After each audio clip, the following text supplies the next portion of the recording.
Olá! Tudo bem? Merci pelo convite.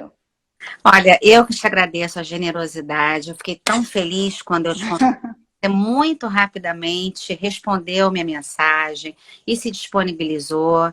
É muita generosidade, né, Kika? Eu acho que a gente está aqui, a gente está dando o nosso tempo, a gente está procurando contribuir, né, com a vida das pessoas.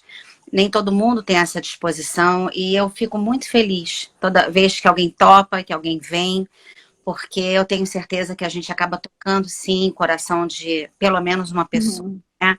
E a ideia é essa, é trazer inspiração, é procurar realmente mostrar para as pessoas que, no fundo, nós somos todos tão parecidos e vivemos situações tão semelhantes, e o que muda é como a gente reage. É como a gente, o que a gente faz com as coisas que acontecem na vida da gente, né? Então hoje, Kika, nossa, eu tô te achando tão linda. Eu queria te falar. Nossa, muito obrigada. Não, Nada. eu estou até sem filtro, hein? Eu Ah, até pensei em colocar um filtro. Falei, vou colocar aqui um negócio. Ah, muito obrigada. de nada, tá linda. Olha, a ideia hoje é que você realmente venha, que você conte a sua história sem pressa. É a gente contar assim, de onde você vem e a gente sabe o que você é hoje. Eu sei que você está ainda em construção, como nós todos estamos, mas assim, vamos falar da sua trajetória e de como você chegou até aqui. É um papo, né? E a gente vai trocando. O pessoal que está aí assistindo também pode fazer perguntas e pode participar, é super bem-vindo. Né? Então vamos lá, Kika, me conta de você, como tudo isso começou. Primeiro, boa noite, super obrigado, povo, sobretudo os cariocas, né? Começando um carnaval fora de época, um feriadão aqui no Rio de Janeiro. É, Bom, eu sempre falo que eu não era isso, né? Outro dia uma amiga estava me entrevistando, eu conheço muitos jornalistas, né? E falou, como é que você quer ser apresentada? E aí eu falei, ativista da maturidade. Depois eu parei e falei assim, né? Meio pretensioso isso, mas talvez seja o que eu quero ser, né? Eu acho que essa temática do virando o jogo, virando a mesa, eu acho que o que mais me encantou no seu convite foi a oportunidade de é, dar um match, né, da minha história com esse seu tema. Então, a história que eu sempre conto, que é a história da minha vida recente, há 10 anos atrás eu tive um câncer de endométrio, eu não estava doente. Eu fui tirar um mioma voluntariamente. Já tinha duas filhas, né? Já tinha quase 50 anos, 47 na época. E o meu médico sempre falava, o meu gineco, né? Para quê, né? Esse útero que já está comprometido. E eu ficava meio que adiando aquilo, né? Até que eu falei, ok. E foi numa época até de carnaval, carnaval original em fevereiro de 2012. Eu fiz uma retirada do útero, fiz uma operação até diferente, tirei pela vagina, porque como eu já tinha duas cesáreas, já tinha a barriga aberta, ele que fez os meus partos falou, olha, Kika, que tal fazer uma outra operação? É um pouco mais demorada, é um pouco mais complexa, né? Mas isso vai talvez preservar um pouco esse tecido da barriga. Ok, fiz a operação, recuperação mais lenta, mas um sucesso, né? Assim, tipo, na hora da operação, tudo bem, eu fui para casa, comecei a me recuperar, uma recuperação de 20 dias. O órgão foi para biópsia, como é um protocolo médico. 28 dias depois, ele me telefonou e falou: vem aqui. Eu falei: eu não posso, estou indo para São Paulo. Ele falou: você não vai para São Paulo. Eu falei: eu vou. Ele falou: você não vai. Vem aqui. Achei super estranho, nunca tinha falado comigo daquela forma tão, né, assertiva e urgente. Eu fui.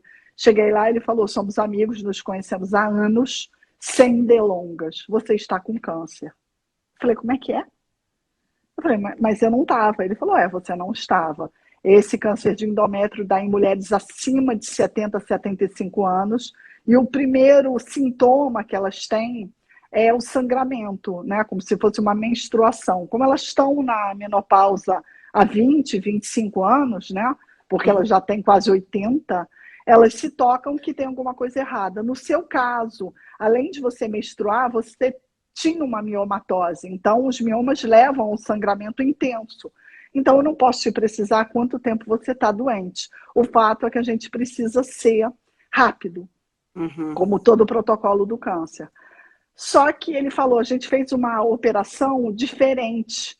Então, é uma operação que precisa de um tempo maior de recuperação. Então, a gente precisa esperar mais um mês para você fazer uma outra cirurgia e tirar 6 órgãos. Eu falei, oi, esperar porque não podia fazer naquela hora, né? E aí, 1000 complicações, além da cabeça, 1000, né? Complicações com o plano de saúde. Eu tinha feito uma internação, eu tinha, né, pedido uma autorização para fazer uma coisa, me foi concedido e o plano não entendeu que logo depois eu iria fazer uma outra cirurgia.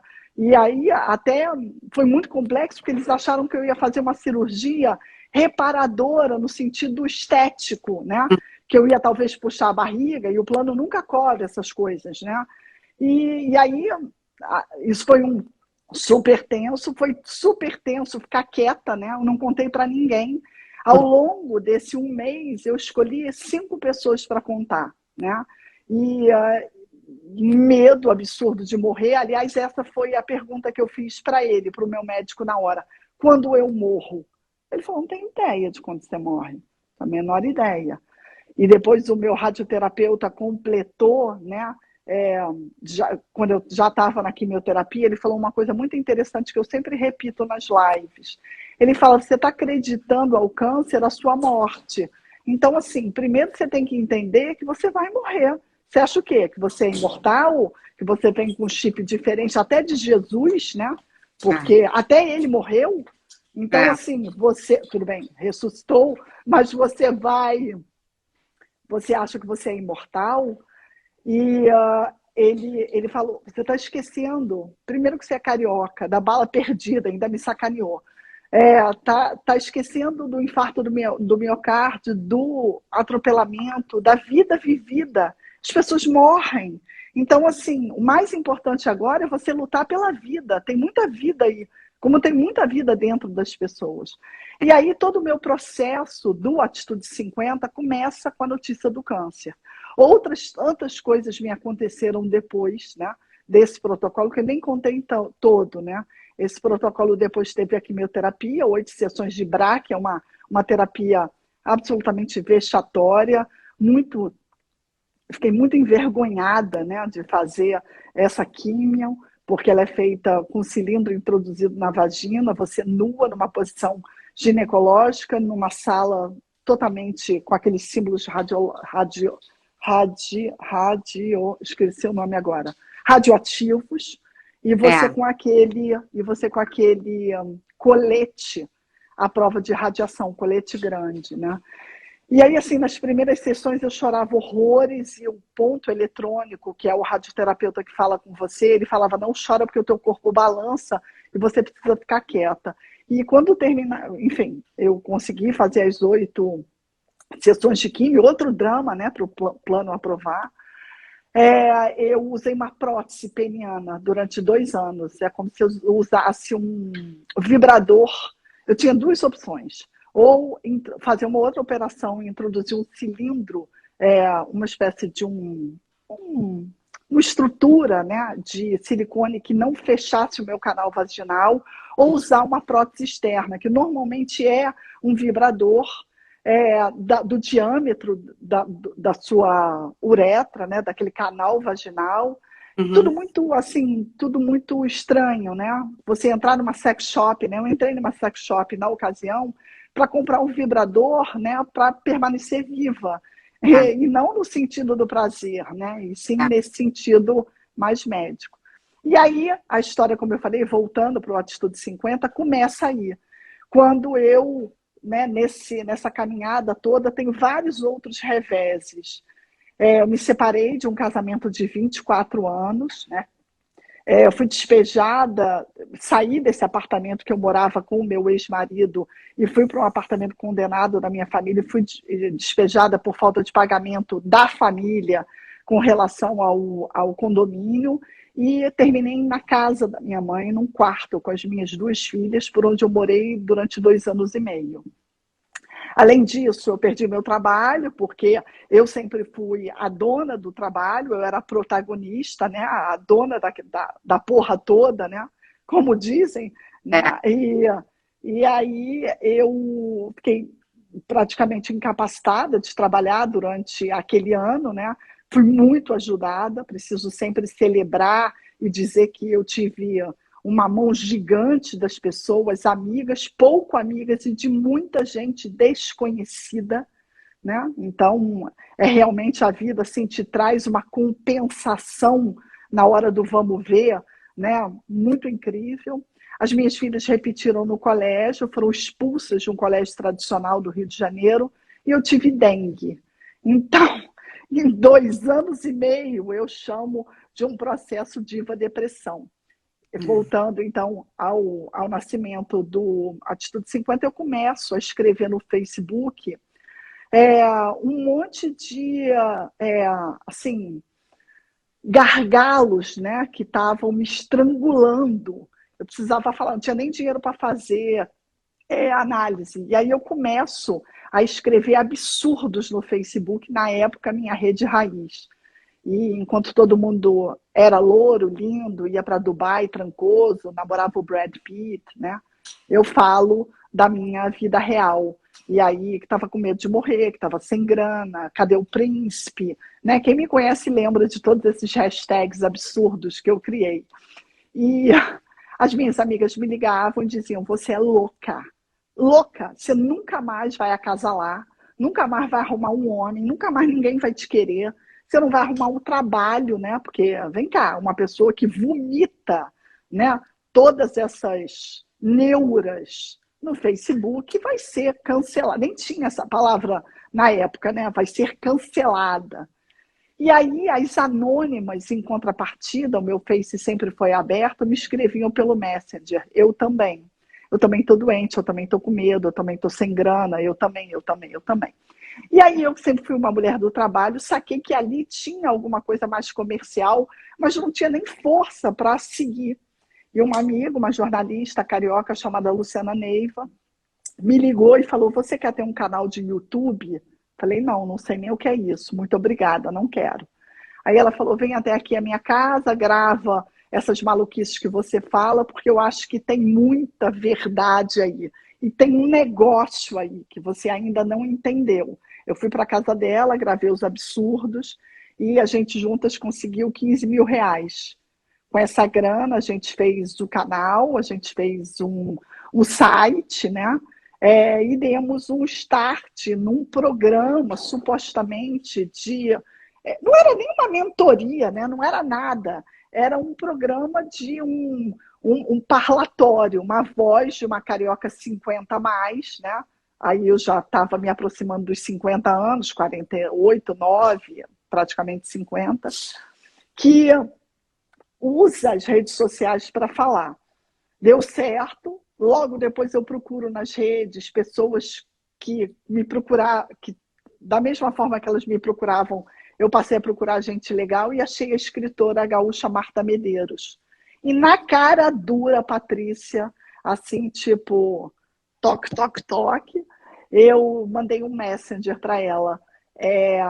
Que tal dar uma entrevista para mim presencial no Rio de Janeiro? Eu queria te entrevistar. Naquele momento eu já tinha entendido que eu não ia morrer, né? Já estava, né? O protocolo já tinha sido feito, eu já tinha primeiro tirado voluntariamente o útero, aquilo dali já poderia ter sido a minha salvação.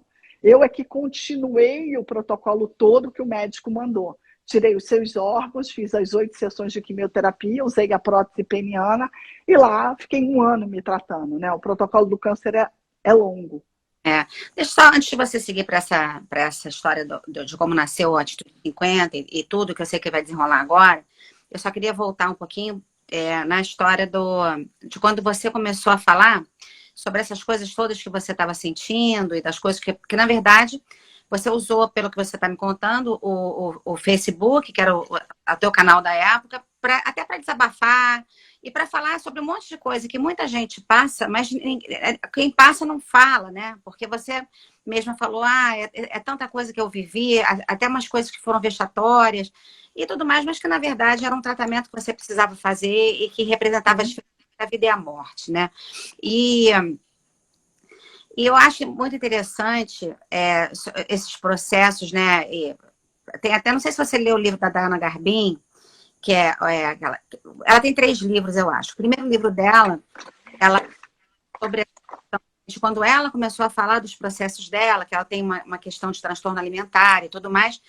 E aí, quando ela começou a expor isso, muita gente começou a escrever para ela e falar, cara, é exatamente isso que eu estou passando, que eu vivi, e obrigada por compartilhar, porque quando a pessoa compartilha, quem ouve, tem tanta gente passando pela mesma coisa e as pessoas se sentem tão sozinhas, e nem todo mundo é a Kika Gamalô que vai chegar na rede social e vai falar e criar hashtag, não sei mais o que, né?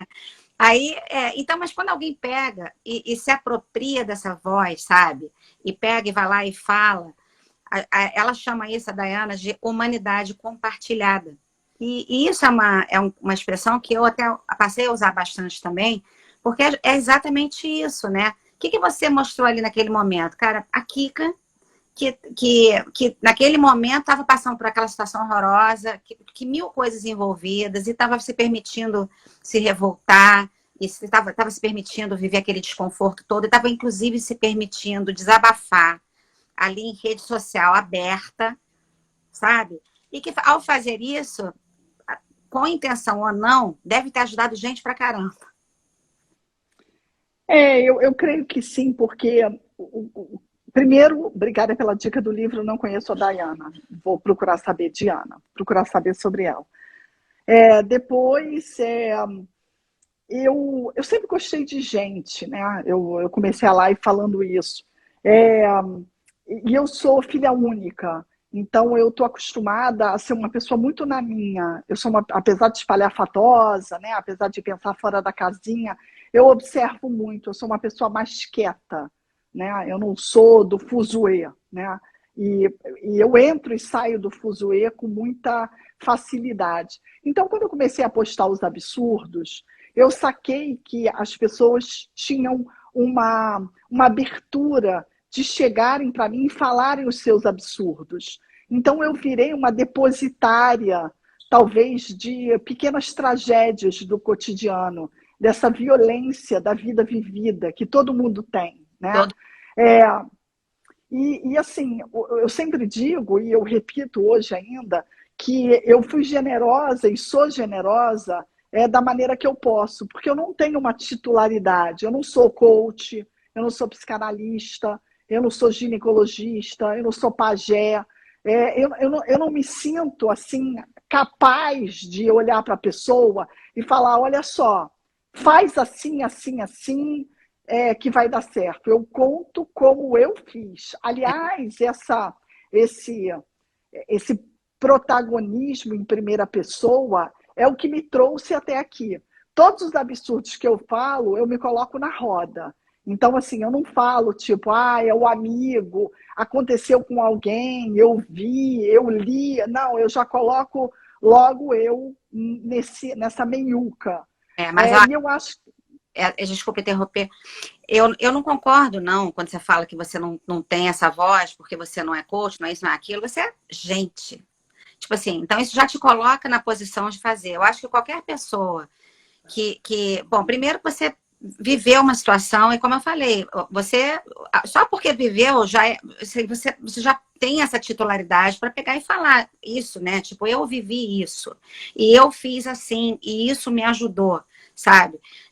E outra coisa... Não, eu sei, Patrícia, mas às vezes a pessoa entra em contato com você, ou toma um café, ou conversa, e fala coisas muito cabeludas, né? Aliás, eu virei, assim, as pessoas têm tem uma expressão em francês que chama être à l'aise, que é ficar, como é que é? À vontade. A pessoa fica à vontade comigo.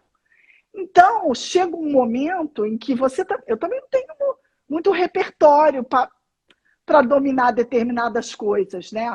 Coisas que acontecem com os filhos das pessoas, né? Coisa que acontece entre homem e mulher, né?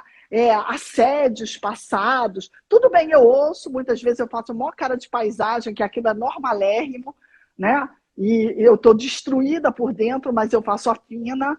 E eu tento, de alguma forma, também trazer uma luz para aquela pessoa. Porque se aquela pessoa abriu a boca para falar aquilo, é porque é urgente para ela vomitar aquilo. Eu já tive nesse lugar do vômito. Então, assim, a gente precisa falar muitas vezes. E é isso que eu acho que aí é que tá, sabe? Você já deve ter se dado conta, né? Quando você está ali, você se coloca nessa posição e você se coloca à disposição dessa pessoa para ela te falar essas coisas todas, e de alguma maneira você tenta ajudar, nem que seja apenas ouvindo, porque, assim, na verdade, nenhuma pessoa é dono dessa sabedoria toda que vai saber pegar e aconselhar e saber o que dizer para todo mundo, porque são histórias que nenhuma pessoa no mundo viveu todas essas situações. Sim. Sabe? Só de você, a pessoa quando fala para você, só dela poder realmente tirar aquilo de dentro dela e compartilhar com você, isso já é uma coisa assim maravilhosa que acontece na vida dela. E isso acontece, Patrícia, com frequência. E muitas vezes também eu tenho uma válvula de escape, né, que é a escrita. Então, eu escrevo coisas absurdas também. Eu sou colunista semanal da revista Cláudia, e lá é o meu divã particular também, porque muitas vezes eu embaralho essas histórias que eu ouço com a minha própria história. Então, por exemplo, recentemente eu escrevi uma coluna que eu adorei, porque foi uma percepção que eu tive. Eu fui a um velório da mãe de uma amiga. E aí eu cheguei lá e toda aquela emoção, né? Só que eu reparei que no meio da emoção, quando o enterro se deu, né? Partiu o corpo e a pessoa foi enterrada e que se voltou para aquele lugar ali do cemitério, virou meio que um happening, né? E as pessoas começaram a conversar e a falar, e eu senti um clima entre duas pessoas. Senti assim uma pegação, uma azaração. E aí eu escrevi uma coluna sobre Eros e Thanatos, né? Essa coisa do sexo e da morte, né? Dessa combinação maldita e bendita ao mesmo tempo, né? Porque eu nem sei o que aconteceu com aqueles dois ali, mas eu acho que eles saíram para se amar.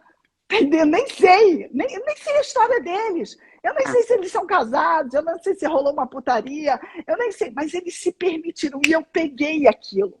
E quando eu peguei aquilo, que de repente é até um delírio da minha cabeça, né? Não aconteceu nada, mas eu sou dessas. Eu tenho uns lampejos, sabe? É a arte de observar, é a arte de ser quieta, é a arte, de repente, de gostar de gente, é ter sido filha única, né, durante toda a minha vida. E é isso que eu trago. Aí, voltando para eu não perder também o fio da meada e a live ficar maluca, quando essa minha amiga, desculpa, quando eu chamo a Marta Medeiros para fazer o talk, ela me dá um telefone. E aí eu acho que eu vou falar com uma assessora, só que é ela que atende. E aí eu fiquei meio gaga, sabe quando você fica assim? Eu sou carioca, eu acabei de passar... Congelou, né? Peraí que a tua imagem agora voltou, estava congelada. Oi, voltou. Tá. Não, porque você congela toda hora também. Nossa, mas depois você volta. Cara, aqui, eu achei que você que estava congelando. Não, você congela, deixa eu acho até... Deixa eu lugar para ver se melhora. Porque meu sinal aqui tá cheio. Tá. E aí ela topa, a gente faz o primeiro talk juntas, né? E eu acho que foi 2000 e, sei lá, 15, não, 2000, acho que foi 2015 ou 16. E quando eu conheço a Marta pessoalmente naquela noite, eu saquei que a gente deu um match. A gente falou sobre o amor na maturidade, e quando terminou, eu falei para ela, que tal você me deixar te vender, a gente criar um produto juntas, duas mulheres maduras, falando sobre a existência, né? E aí ela falou, olha, meu cachê é tal, eu moro em Porto Alegre, eu preciso do aéreo e de um hotel, se você conseguir. E a gente andou 9 capitais e foi sensacional. Então, assim, eu já tinha uma audiência no Facebook, já tinha um canal de YouTube, já tinha um roadshow com a Marta Medeiros, e aí pintou a revista Cláudia, pintou essa história de escrever semanalmente para a revista, que eu sou muito grata, porque eu escrevo coisas assim impensáveis, né? Eu falo de vagina larga, pau mole, vida gay na maturidade, e eles devem falar, gente, que colunista é essa? Que pessoa maluca é essa? Mas é um lugar de fala. É uma revista voltada para essa pessoa, essa mulher mais madura. É um título super importante, né? É uma revista longeva que tem, eu acho que 40 anos na banca, acho que até mais. Desde que eu tenho 52, eu sempre vi a revista Então, Cláudia. de repente há 60 anos, não sei. É, E aí é, isso acabou criando esse lugar aonde eu estou hoje e aonde eu pretendo caminhar ainda mais longe, né? Então, só para concluir a história da virada do jogo, né? Como de uma situação muito ruim, um câncer, né? Assim, assustador, agressivo, e que graças a Deus foi um câncer assim muito bem cuidado, bem sucedido em todas as suas fases, né? Porque eu fazia quimioterapia com um monte de gente que na semana seguinte eu não via mais a pessoa, porque a pessoa morreu. Então, assim, eu acho que eu ganhei uma gratidão pela vida, que eu falei, olha só, aquela vida que eu tinha eu não quero mais não. Eu quero uma outra vida, eu quero ressignificar. E aí eu comecei a estudar sobre o mercado da longevidade, eu comecei a me interessar sobre muitos assim gatilhos, né, até desconfortáveis, como o mercado de trabalho, como né, a, a própria situação cívica, né, do país, as políticas públicas voltadas para a velhice, né? Eu chamo de segunda idade, essa de 45 até 65, né? Porque as pessoas há 50 anos atrás morriam com 65, 70, e hoje as pessoas vão, algumas até 100. Então, o que você faz com esses anos aí para frente? E aí me acontece, da mesma forma que a minha vida teve um revés negativo naquele momento, né? Despejo da minha casa, término de um casamento de 24 anos, das minhas filhas completamente tontas, com tantas maluquices na vida delas, e elas ali do meu lado, sem eu maquiar nada, contando todos os passos. Era quase que eu era uma radialista para elas da vida real. Elas me perguntaram algumas vezes, mamãe, você vai morrer quando? Falei, não tenho ideia, mas vou morrer. Só não sei quando, né? Mas, enfim, é da vida. E aí, da mesma forma que as coisas ruins aconteceram, o jogo começou a virar. E aí eu já tinha essa voz da maturidade, eu terminei, fechei a minha empresa, eu fui dona de empresa durante 22 anos, uma assessoria de imprensa conhecida no Rio de Janeiro, eu atendi boa parte dos franceses, atendi a Louis Vuitton durante 18 anos, a Cartier durante 9, fiz grandes eventos no Rio, sempre, assim, tenho uma reputação como profissional desse mercado AAA grande ainda na cidade, mas eu falei, não dá mais, né? Não dá mais, e aí eu fui ser empregada. Eu deixei de ser dona da minha própria empresa e faço o caminho contrário, com muita humildade, né? Muita dificuldade também, né? Eu estou acostumada a mandar, sou uma mulher que mando. E aí, quando você volta, saindo de uma doença, né? Fragilizada, sem grana, sem a sua empresa, não tem mais o marido, e aí você volta para a pista, né? De uma forma meio, como é que eu digo, assim, uma gangorra, né? Foi um grande ensinamento. Eu tô aqui pensando, você tá falando, e eu sabe que eu tava aqui pensando, assim, você vê que como você o tempo todo escolheu a vida, né? Tipo assim, eu acho que naquela hora que o médico virou pra você e falou, cara, tipo, não para de botar a culpa no câncer, porque, tipo assim, morrendo você vai morrer de alguma coisa, pode ser do câncer, pode ser de uma outra coisa. E ali eu acho que você se tocou, tipo assim, cara, ok, isso aqui não é o meu destino. O destino não está traçado agora por essa doença. Mas mais importante do que isso, quer dizer, a partir do momento que você percebeu que você ia continuar, tinha grande chance de continuar viva, apesar do câncer, né? E que você pegou a partir dali, e você entendeu que tinha vida pela frente. E se tem vida pela frente, vamos viver. Mas Entende? vamos viver diferente. Vamos viver diferente. Vamos viver de uma outra forma. E aí, enfim, aí começa uma outra parte da sua vida, né?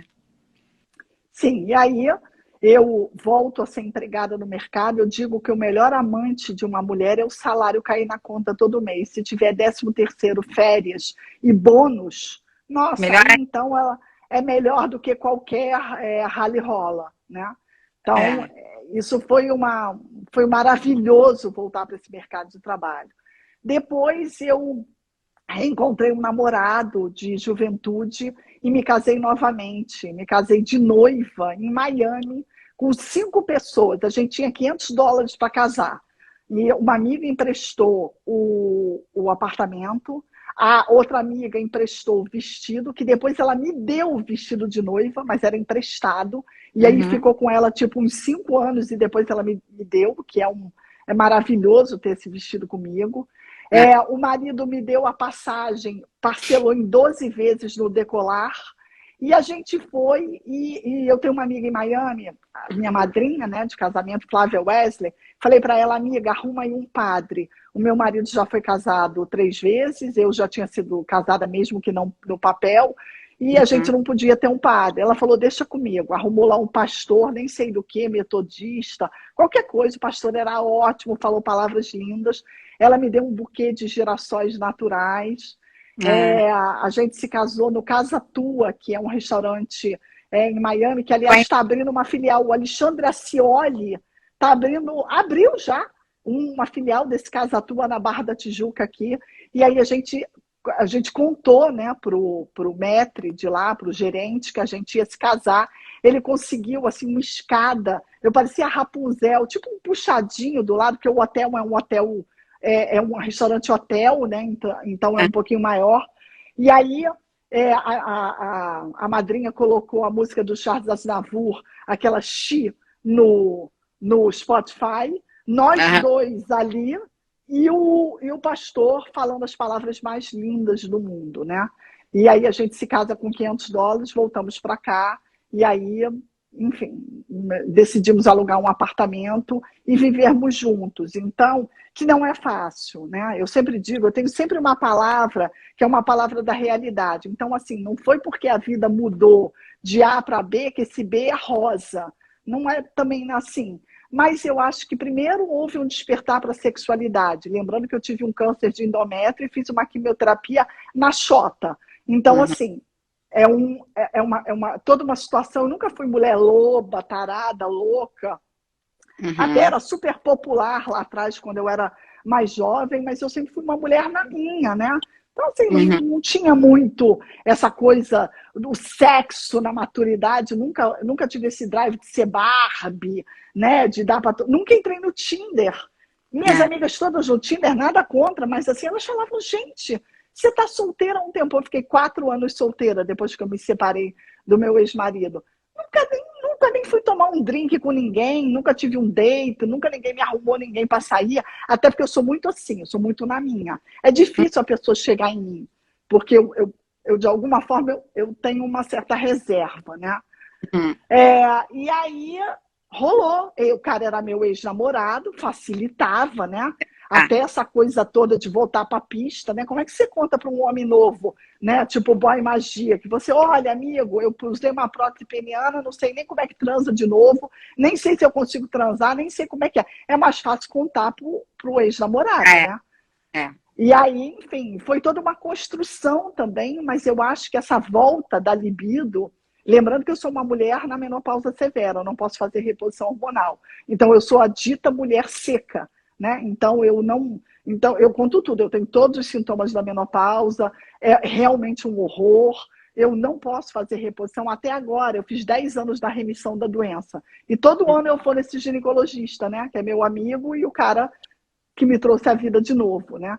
E aí eu falo para ele, olha, esse ano você vai me dar drogas pesadas para eu voltar a sentir tudo. Eu serei praticamente uma Sabrina Sato, né, da maturidade. Eu quero sentir, porque a Organização Mundial de Saúde diz que depois de 10 anos da remissão do câncer, você pode fazer a utilização de alguns hormônios, né? Uhum. Era 5 anos e eles aumentaram agora para 10, né? Que merda, mas enfim. E aí ele falou, vamos devagar, fiz todos os exames agora, vou usar, também vou fazer um tratamento alternativo com canabidiol agora, com cannabis, né? Que é uma coisa que eu nunca experimentei, que você pode citar qualquer coisa para curar a menopausa que eu já usei. Nada funciona. Não sei se é porque eu tirei 6 órgãos, não sei se é porque eu estou no deserto hormonal, não sei, mas comigo é tudo bem mais difícil. Mas eu voltei a transar. Né? Mas eu voltei a... mulheres que têm realmente uma coisa muito mais severa do que outras. Eu por exemplo, não nessa categoria. Nenhum sintoma de menopausa. Nenhum. Então você ajoelha no milho, agradece a Nossa Senhora, faz uma novena, porque assim, agora mesmo, eu estou aqui com você, ó, e o suor desce, normal, tudo. Mais eu voltei a sentir, mais eu voltei para a pista, mais eu voltei a ser amada, mais eu voltei a ter esse match masculino e feminino, né? E eu acho que essa história de você ter uma relação homem-mulher não é, sabe, o carrinho na casinha, não é o que menos importa é gozar, o que menos importa é isso. Eu acho que é toda uma atitude muito mais do prazer. E que o prazer pode estar numa boa conversa, num vinho, pode estar numa masturbação a 2 ou sozinha, pode estar em brinquedinhos durante a transa, pode estar em sexo tântrico, sei lá. Mas eu aprendi, pós-menopausa, que o orgasmo é o que menos importa. E ensinei também ao marido, e falo para outros homens, que eu acho que essa mania que os homens têm de pensar com pau, eu até entendo que o homem jovem, ele nem consiga ter outro repertório, porque é tudo tão vivo que ele precisa mesmo, né, se livrar do hormônio. Mas eu acho que o homem maduro não precisa ter prótese peniana, não precisa usar Viagra toda hora, não precisa, numa relação com uma outra mulher, permanecer com essa neuro do pau duro. Claro, ele vai transar com a garota de 25, eu estou dizendo, aí talvez seja uma outra composição, mas os dois maduros, né? Sexo maduro, é verdade. Eu acho que é uma outra coisa. Então, assim, a vida muda profissionalmente, a vida muda sexualmente, e aí eu começo a tatear outras áreas, né? Eu vou para a espiritualidade, né? E começo a desenvolver. Nunca meditei, nunca abracei árvore, nunca fui uma pessoa zen, não precisa me perguntar nada que eu não sei nada, mas eu comecei, sobretudo na pandemia, a fazer um trabalho de mindfulness muito bom, que me ajudou muito nessa cruz, né? A eu me desprender dessa cruz, porque eu trouxe o câncer comigo durante muitos anos. Eu fui diva depressão durante muitos anos. Eu estou em fase de soltar as minhas amarras, né? A gente nunca está totalmente pronta, mas eu estou longe de estar pronta, sabe? Eu pareço segura, mas não é tudo isso não. Mas você sabe uma coisa que é interessante, né, na tua fala, é que você tem essa consciência, para começar. Você se permite experimentar e você está o tempo todo em contato com você mesma. Então, assim, a maior parte das pessoas, eu até falei isso para você quando a gente conversou, as pessoas vão vivendo, sabe? Elas vão vivendo, não entram em contato com nada disso, daqui a pouco estão amarguradas, não sabem nem por quê, sabe? E você não, você está aí o tempo todo, assim, numa busca, numa coisa de se olhar e de ver o que eu posso melhorar, onde eu posso trazer coisas novas para mim, porque assim, a vida da gente vai mudando, né? E a gente tem que mudar junto com a vida. Então, assim, a gente muda fisicamente, tem a questão dos hormônios, tem a questão das prioridades, tem a questão da nossa maturidade, tem a questão do que acontece em torno da gente, é tanta coisa acontecendo. Então, assim, Mas eu acho, Patrícia, concluo. Não, eu acho que eu tive grandes professores, né? Primeiro eu coloco no câncer um grande professor. Depois eu venho de uma família que é uma família que o meu pai teve uma doença grave, demorou 14 anos para morrer. Um homem que sofreu muito. A minha mãe tem uma doença autoimune e hoje está demenciando. E uma doença muito limitante, artrite reumatoide juvenil com 9 anos. Eu sempre fui, assim, do trabalho, então eu fui uma mulher sou uma mulher, né, arrimo de família. Eu sempre coloquei a comida em casa. Então, eu sempre tive muitas dificuldades, e eu acho que eu ouso dizer que essas dificuldades foram um grande pilar. Eu até postei isso ontem, anteontem, eu fiz um evento aqui no Rio, e eu postei uma frase da Clarice Lispector que eu amo, que ela diz, não sei nominar certinho, mas ela fala que ela não pode eliminar todos os defeitos da vida dela, porque ela tem certeza que são esses defeitos e essas dificuldades que mantêm ela de pé. Eu vi essa frase que você postou, que fala assim, você não sabe qual o defeito ao seu alicerce. Isso, então, você não pode sair eliminando. Mas tem aquela outra frase que eu falei para você também, né? Que assim, é pela ferida que a luz entra em você. Então, assim, são essas coisas, essas dificuldades que a gente vai vivendo na nossa vida, que todo mundo passa por coisas, né? São essas coisas que vão fazendo a gente desabrochar, sabe? A gente virar luz. Que eu acho assim, eu olho para a minha vida, por exemplo. Deus me livre. Se eu pudesse voltar no tempo e não ter nenhuma das dificuldades que eu tive, eu não quero. Eu quero as minhas dificuldades, porque foram elas que me trouxeram até aqui. Sabe? Você sabe que eu estudei cabala durante anos. Aliás, um professor que tem uma história incrível com ele, porque eu bati uma boca com ele, cheguei até a pensar em ir embora do curso, porque eu falei, esse homem não vai rolar comigo, não.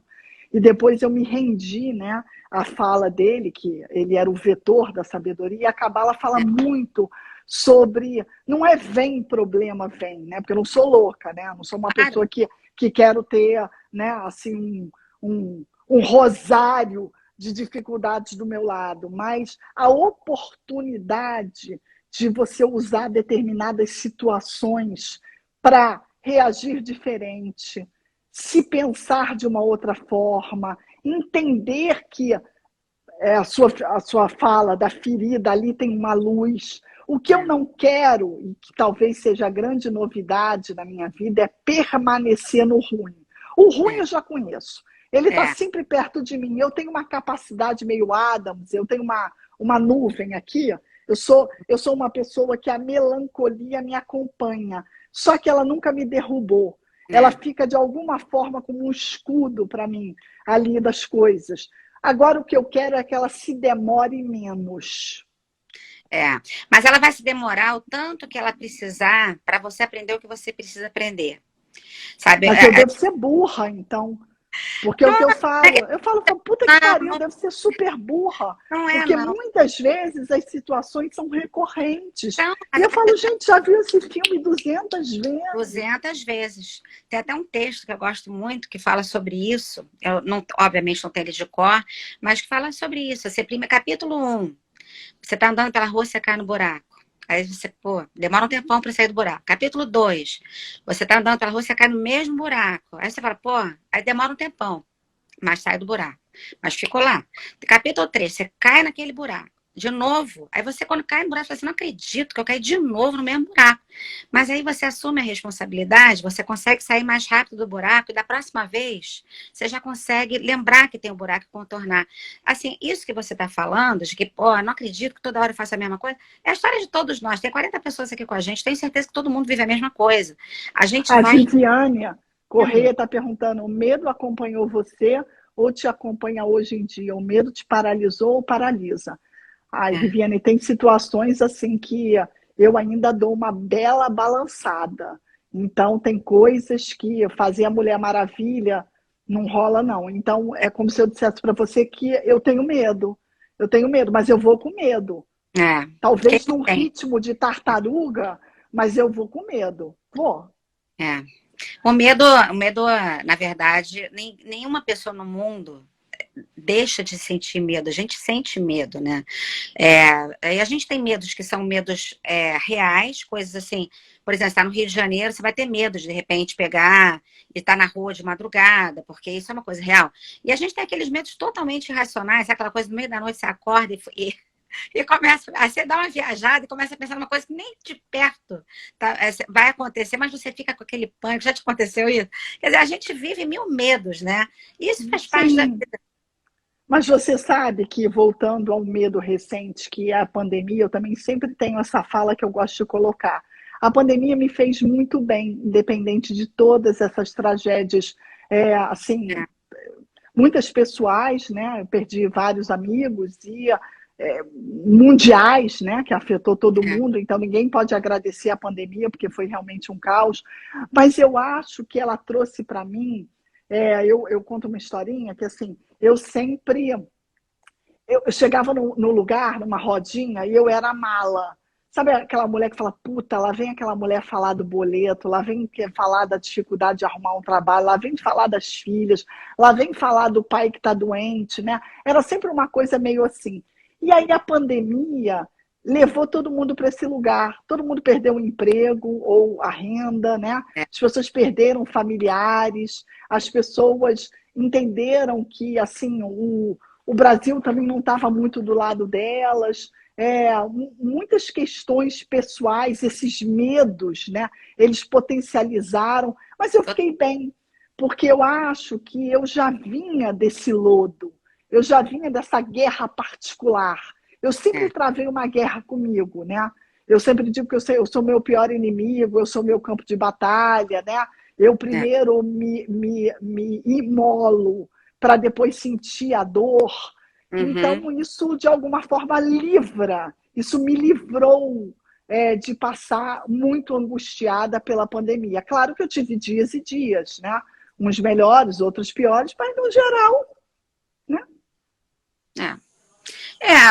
Assim, cada um reagiu de um jeito, né? Eu acho que eu que lido com muita gente todos os dias, foi até interessante acompanhar. Assim, eu, por exemplo, na pandemia, eu tive muitos medos. Assim, eu lembro que a primeira vez que eu saí, e aqui onde eu já moro numa cidade pequena, era um acho uns Aonde você mora mesmo? eu moro em Tampa, mas eu não moro em downtown, eu moro tipo num subúrbio perto, né?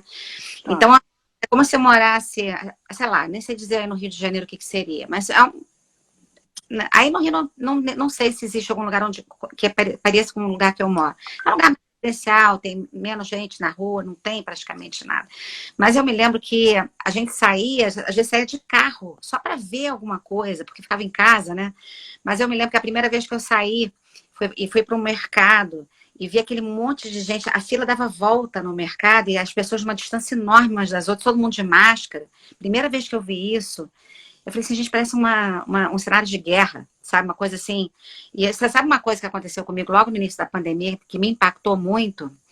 Aqui nos Estados Unidos as pessoas são todas muito dramáticas com esse negócio de compras, né? Assim, e na Flórida toda hora tem negócio de furacão, vai todo mundo comprar e faz estoque. As pessoas fazem estoques incríveis de tudo que você pode imaginar.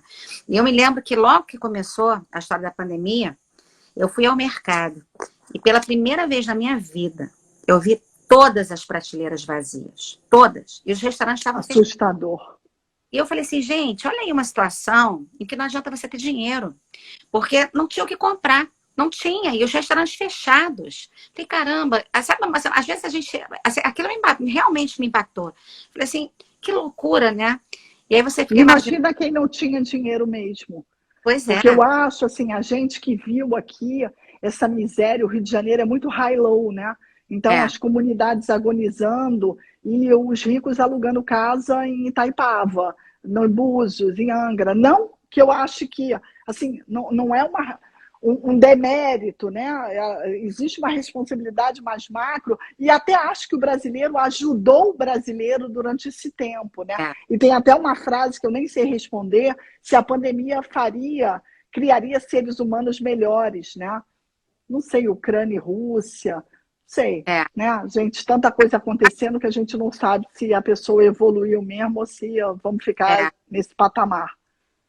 Eu me lembro que quando começou a pandemia e a coisa foi desenrolando, eu juro que eu pensei, falei assim, cara, é, as pessoas vão aprender muita coisa. Mas eu acho que as É, pessoas esquecem muito rápido. Ninguém mais que lembra do que pena, que pena, foi uma que pena. oportunidade. Não, também não posso generalizar e falar que ninguém aprendeu nada. Acho que muita gente mudou muita É. coisa, principalmente hábitos de consumo, foram revistos. Aliás, falar em aprender, Patrícia, eu acho assim, eu acho que talvez o verbo seja esse para mim. Eu criei uma curiosidade muito grande na maturidade. Esse espírito do aprendizado, sobretudo de procurar coisas novas, né? Me jogar em trabalhos novos. Acabei de ajudar a editar uma revista de turismo, que não é a minha área. Então, quando você sai da sua zona de conforto, é interessante isso, até porque a gente já é, né, É, assim, vivida, então a gente já entende que a gente pode até dar uma patinada, mas vai sobreviver àquela estranheza. Depois aprender coisas novas, né? Ir a lugares diferentes, esbarrar com pessoas diferentes. Então, eu acho muito importante na maturidade você ter ir ao encontro do novo, até da estranheza, né? é. Para que as coisas tenham um significado mais potente. Porque senão você vai vivendo aquela vidinha, vai vivendo, vai vivendo. Quando você olha, você tem 80 anos e só fez aquilo. Você sabe que eu li, não sei se você conhece esse livro da doutora Ana Cláudia Arantes, você já leu? Sim, sim, maravilhoso. Todo mundo, quando eu acabei de ler esse livro aqui, eu te juro, eu tinha vontade de comprar um para cada irmão, Lê o título, a vida toda vai a viver. Esse livro é maravilhoso, mas uma para a coisa que ele vida fala, toda. Isso. eu me Ela tem lembrei um de. can... Ela tem câncer metastático. Ah, Ana Cláudia? Não tem? Não é ela que tem? Não, Ou é a história do marido? não, ela não conta essa história aqui no livro. Esse livro é Ah. interessante, o livro falando assim, olha que interessante que ela Não é sobre o luto? também fala sobre o luto, mas aqui ela fala mais sobre a vida. É o pequeno manual para envelhecer com alegria. Mas o que ela fala que eu achei muito legal foi o seguinte, e vai muito assim de encontro ao que você passa, sabe? Ela começa o livro falando que ela foi para o deserto do Atacama, né, no Chile, aí fala um pouco sobre o deserto e como o deserto é, que a gente sabe que é muito quente de dia, muito frio de noite, blá blá blá. Aí ela fala assim: imagina que você e eu, nós duas, fôssemos melhores amigas e as duas têm 50 anos, e a gente falasse assim: olha, vamos fazer um combinado? Quando a gente fizer 70 anos, a gente vai para o deserto do Saara juntas, vamos morar lá. Vamos, vamos. Aí a gente vai no cartório, a gente lavra até um documento de um compromisso, né? E muito bem. Aí passa esses 20 anos, a gente não morreu, e a gente vai para o deserto, as duas. Cada uma com a sua mala. A gente vai morar lá. Aí chegamos lá, a gente deixa a mala no quarto e vai sair para uma caminhada, e você vira para mim e fala assim: nossa, tá quente, né? Eu falei: a gente tá no deserto, né? Aí daqui a pouco você fala assim: mas eu não trouxe meus óculos escuros. Eu falei: pô, mas você veio morar aqui e não trouxe os óculos escuros. Aí de noite você não tem cobertor, tá um frio do cão, você fala: não trouxe cobertor. Aí eu falo: pô, Kika, você teve 20 anos para se preparar para vir, você sabia que você vinha para o deserto, mas você não se preparou. E agora olha você aqui, sem óculos escuros, sem cobertor e reclamando do calor, né? E ela faz esse paralelo, na verdade, é uma metáfora para falar da velhice. Que todos nós sabemos que se a gente não morrer, a gente vai ficar velho. E a velhice é o deserto. Então, assim, e ela falou que no Brasil, em 2050, 30% da população será de idosos. 30%. Isso é uma coisa imensa. Sabe? Então, assim, a gente não tem mais que achar que a gente está com 50, com 60, e que a gente era velho. Não, a gente pode viver aí mais 30 anos. Então, assim, se a gente, é praticamente metade do que a gente já viveu. Então, a gente tem que ter dinheiro, a gente tem que estar bem de cabeça, de corpo, de tudo, né? A gente tem que ter amigos, a gente tem que ter isso tudo. Como que a gente vai preparar? Esse livro é sobre isso. E ela fala: olha, se você, por exemplo, tem uma doença degenerativa, uma demência, Isso ninguém. São doenças da velhice. A demência, câncer e cardiovasculares. São doenças da velhice. Se você se prepara, você vai passar, você vai viver isso também. Você não se livra disso, mas você passa por isso melhor. Então, assim, por exemplo, uma pessoa que tem Alzheimer, né? Se a pessoa tiver feito exercícios, por exemplo, o maior exercício é aprender coisas novas. Para você exercitar o cérebro, você tem que exercitar, ir aprendendo coisas novas, não ficar no mesmo. Então, se você exercita, depois do diagnóstico, você ainda fica muito tempo sem nenhum sintoma da doença que já está instalada, sabe? Então, isso é interessante. Então, assim, fala de novo, as pessoas estão perguntando o nome do livro. Eu acho que eu me confundi. Para toda a vida valer a pena viver. Gente, como? É maravilhoso. Como é que é o nome da autora? É Ana Cláudia Quintana Arantes, tá? Esse livro aqui, para a vida toda valer a pena viver. Para a vida toda valer a pena viver. Ana Cláudia Arantes. Então, ela fala isso. Então, fala assim, o que a gente tem que se preocupar é isso, sabe? É pensar assim, olha, do mesmo jeito que o teu médico... E ela falou assim, sabe uma coisa que ela falou? Ela é geriatra, né, essa médica. Ela falou assim, a gente pensa no quê? Geriatra é médico de velho, não pensa? Todo mundo pensa isso. Só que a gente só vai procurar um geriatra quando a gente for velho. E ela tá falando assim, gente, você começa a envelhecer no dia que você nasce. Não é verdade? É verdade. Sim. Então, assim, sabe que a gente vai morrer um dia, a gente sabe que a gente está envelhecendo todos os dias. Mas, Patrícia, a morte foi o encontro com a minha morte foi uma grande prova de vida, super balizador, né? Eu acho que eu entendi que o finito é real. E é aquela história da gente contar mentiras da carochinha para poder seguir adiante. Eu acho que a gente tem que injetar verdade em tudo que a gente vive, porque aí fica mais fácil superar esses trancos. Então, quando o médico fala, você está com câncer, e que eu pergunto, quando eu vou morrer? E que ele fala, eu não sei, mas você vai morrer? Né? Como quem diz, você esqueceu essa parte? E lembrando que eu já tinha 47 anos, né? Não é a pessoa que tem 12. Então, assim, é engraçado como a gente nega. E aí eu também sou uma pessoa hoje que faço aula de educação financeira para endividados, eu me interesso por todo o processo do luto, então seguro funeral, né? Sou uma pessoa interessada em deixar as coisas organizadas para as minhas filhas, eu sou a melhor amiga do meu advogado, perguntando para ele todos os tipos, né, de instrumentos do direito que possam me ajudar nesse desenrolar da vida civil. Então, nada disso eu pensava. Né? O câncer me trouxe tantas coisas positivas, né? Foi um despertar, foi um mergulho numa nova vida que faz um sentido.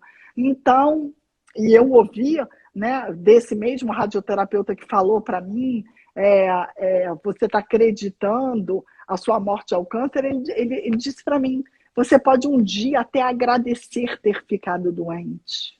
É verdade. Você sabe o que eu já... Deixa eu até aproveitar para dar mais uma dica para o pessoal que está perguntando de livro. Eu fiz uma live com uma menina, essa menina aqui, Jessie Borg. Essa menina, ela teve uma meningite aos 11 anos, se não me engano. Ela perdeu os 2 braços, as 2 pernas, 80% da pele do corpo e ficou surda. E ela, olha, você sabe, eu fiquei até arrepiada agora, só de lembrar. Ela agradece. E ela falou que ela e os pais dela nunca foram tão felizes quanto são agora. Porque ela disse que ela perdeu tudo isso e ganhou a vida. Ela ressignificou isso. E e são lições, né? Gente, olha, Jessie Borg, essa menina inclusive está indo para as Paralimpíadas, ela é atleta de natação. E ela entendeu que ela precisou tirar os braços e as pernas, justamente porque se ela não tirasse, ela ia morrer, porque estava tudo necrosado, né? E tudo. O livro se chama Jessie Borg, Desista de Desistir, tá? É uma história incrível. Tem uma live dela comigo, porque ela conta essa história. A história dela é fantástica. Eu vou te falar, essa menina deve ter agora uns 18, 19 anos. Parece uma alma assim, idosa, assim, de tanta sabedoria que e sabe? E é isso, a coisa assim, eu já ouvi de tanta gente isso que você acabou de me falar, tipo, pô, eu agradeço ao câncer, eu agradeço a isso, eu agradeço aquilo, porque a partir daquilo eu ressignifiquei e eu comecei a viver de verdade. Então, assim, a gente às vezes precisa de um sacode, né? Mas eu também queria deixar a gente está chegando no final da live, eu também queria deixar um testemunho, que é um testemunho assim, não precisa doer. Eu Não, também detesto aquilo que a pessoa fala, não, olha, tive uma tragédia e acordei. Não precisa ter nada. Amanhã você decide, vou mudar a minha vida. Ok, da boca para fora é lindo, é fácil falar. Mas se você começa com 1%, uma pequena mudança, não vou comer mais tanto doce, vou, de repente, comprar a viagem para a Bahia, vou furar a orelha, estou pensando como é que eu vou largar o meu marido. Não sei, entendeu? é, Coisas que demoram, mas tem que dar o primeiro passo. é isso. Porque senão, essa história dessas amigas que metaforicamente foram para o deserto e aí se tocaram, né? O que, que eu estou fazendo aqui?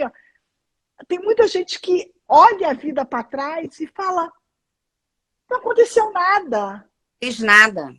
Não Passa, aconteceu nada. Por exemplo, né? eu fui casada há 24 anos. Eu, quando fazia análise, que aliás eu estou louca para voltar, eu falava muito essa frase: gente, onde é que eu coloquei 24 anos de casada? Eu nem lembro de um monte de coisa. E com esse atual marido, eu vivia, sabe, 200 mil horas em pouco tempo. Eu decidi que com ele é um cara assim mais rock and roll, mais doidão. Eu falei, é com esse que eu vou. A gente vai viver muita coisa e não aquele rame-rame, aquela coisa morna, aquela chatice. Gente, a corda vai acabar. É isso. E isso aí, que você está falando, é o que eu falo isso todo santo dia. Eu falo assim, gente, para de esperar o final de semana, as férias, o Natal. Para, a vida é hoje, sabe? A gente fica perdendo tempo, a gente não sabe até quando a gente vai, e todos os dias contam. Você não vai pegar no final da vida, se você viver 70 anos, e falar assim, eu tive 15 dias, 70 dias de Natal. Não, você teve 365 vezes 70 anos de dias para aproveitar. E a gente tem a de deixar a vida engolir a gente, e não faz nada, e não presta atenção, não se olha, não olha às vezes para quem está ao redor, e aí não chega, a pessoa chega a perder o contato com ela própria de uma maneira tal, que outro dia eu perguntei para o pessoal, falei assim, gente, o que é importante para você? As Eu só pessoas não sabia responder. não sabem porque É uma estão loucura. delas, entende? Então, assim, isso aí que você hoje está fazendo e que você não fez, talvez, nesses 24 anos, hoje você olha para você. Hoje você não se permite mais perder tempo, porque você entendeu que o tempo passa, É isso. né? É isso. Patrícia, linda live. Muito obrigada. Tem aqui a Lismundi. Olha, Minha mãe. Bom. generosa, lindo. Eu acho que você é maravilhosa. Muita gente aqui falou durante a tua fala que é maravilhosa, que você. Então, assim, honestamente, acho que você traz muita sinceridade, sabe? Você fala o que tem que falar, você fala o que. Não, você se expõe, você fala do seu sentimento, você fala das suas batalhas pessoais. E é isso aí, gente. A vida é isso. Para todos nós é assim, né? E no final das contas, o que a gente tem que lembrar é que a vida vai passar e o que interessa é o que a gente fez com cada dia. Não se permitam olhar para trás um dia e falar, gente, eu não fiz nada, a vida passou. É isso. A Aline escreveu que a mãe dela, com 63, acabou de ficar viúva e ela está dando uma força para ela. Obrigado pelos parabéns, pelas reflexões aí, que todo mundo gostou. Também fiquei feliz, é sempre bom. E é isso, quem não me conhece, vai ficar gravada, e quem não me conhece, @KikaGamalobo, para seguir os meus absurdos cotidianos. Quem não me conhece, gente, eu sou Patrícia Antonini, meu projeto chama Lead Together, eu trabalho, na verdade, com transformação de vidas, através de mil coisas, né? Principalmente desse seu olhar para si. E e para o mundo também. Mas eu tenho feito uma série de lives que começou no início desse ano, que chama Gente que Virou o Jogo, né? Hoje foi a Kika maravilhosa, mas tem outras lives programadas, tem umas gravadas, como a da Jess e outras pessoas mais. Se vocês se interessarem, tiverem tempo, tem muita coisa para a gente aprender. Então, às vezes a gente perde tempo, né, com bobagem, vamos ouvir o que interessa, vamos trazer coisa legal para, né? Então é isso aí, gente. Kika, tchau, gente. Bom carnaval. Bom carnaval. Tá? O quando quê? estiver no Brasil, eu quero te ver. Tá bom, com certeza. Tá bom? É só chamar. Beijo, gente. Tchau, gente.